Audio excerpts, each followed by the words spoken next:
أكبر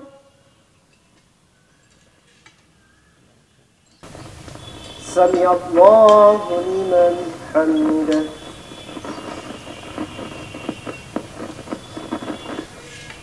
الله أكبر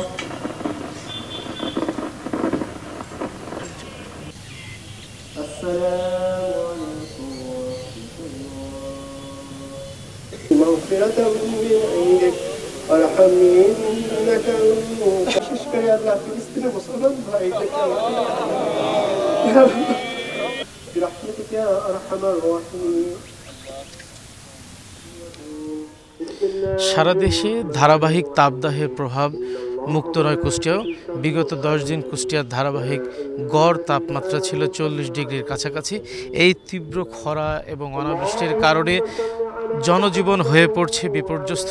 পাশাপাশি কুষ্টিয়ার বিভিন্ন স্বাস্থ্য কমপ্লেক্সগুলোতে প্রতিদিনই এই তাপদাহের কারণে রোগের সংখ্যা বেড়ে চলেছে।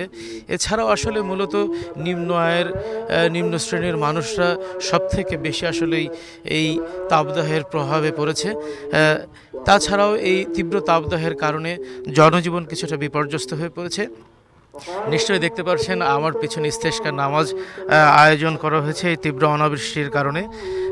এখানে ইস্তেস্কার নামাজ কিছুক্ষণ আগে অনুষ্ঠিত হয়েছে, এখন খুতবা চলছে। এই তীব্র অনাবৃষ্টির কারণে যে ইস্তেস্কার নামাজের আয়োজন করা হয়েছিল, এই নামাজটি আয়োজন করেছিল কুষ্টিয়ার ভোরের ক্রিকেট টিম নামে একটি সংগঠন। আমাদের সাথে রয়েছে এই ইস্তেস্কার নামাজ আসলে যারা আয়োজন করেছিল তাদেরই একজন সংগঠক। আমরা ওনার সাথে একটু কথা বলবো আসলে কি উদ্দেশ্যে। আমরা জানি আসলেই ইস্তেস্কার নামাজ স্রষ্টার সন্তুষ্টির জন্যে, স্রষ্টা এই অনাবৃষ্টি থেকে আসলেই আমাদেরকে মুক্তি দিবেন এই আশায়, এই কামনায় আসলে ইস্তেস্কার নামাজের আয়োজন করা হয়। আমাদের সাথে রয়েছে ভোরের ক্রিকেট টিমের একজন সদস্য যারা আসলে ইস্তেস্কার নামাজটা আয়োজন করেছিল। অন করুন ভ্যাকেশন মোড, এনার্জি সেভ করুন নিশ্চিন্তে। ওয়ালটন স্মার্ট ফ্রিজ, বোঝে আপনার প্রয়োজন। বেশ কিছুদিন ধরেই কুষ্টিয়া সহ সারা বাংলাদেশে তীব্র তাপদাহ অনাবৃষ্টি দেখা দিয়েছে, যার ফলে সাধারণ খেটে খাওয়া মানুষের চলাচল খুবই কঠিন হয়ে পড়েছে এবং আমাদের ফসল ফলাতে ব্যাহত হচ্ছে। সেই জন্য আমরা মহান আল্লাহ তাআলার কাছে প্রার্থনা করার জন্য আমরা ইস্তেস্কার নামাজের আয়োজন করেছি। আমরা আল্লাহর কাছে আজকে এই নামাজের মাধ্যমে প্রার্থনা করছি, আমরা অত্যন্ত গুনাহগার, আমরা তার কাছে ক্ষমা চাই। আমাদের কুষ্টিয়া সহ সারা বাংলাদেশ এবং সারা পৃথিবীতে শান্তি বর্ষিত হোক।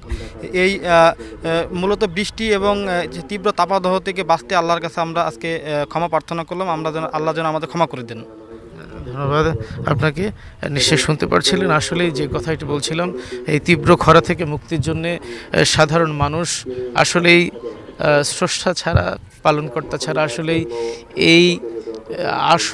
এই ধরনের দুর্ভোগ, এ ধরনের আসলে প্রাকৃতিক দুর্যোগ থেকে মুক্তিদানের আসলে কেউ নাই। এই ছিল কুষ্টিয়া থেকে আমার কাছে সর্বশেষ।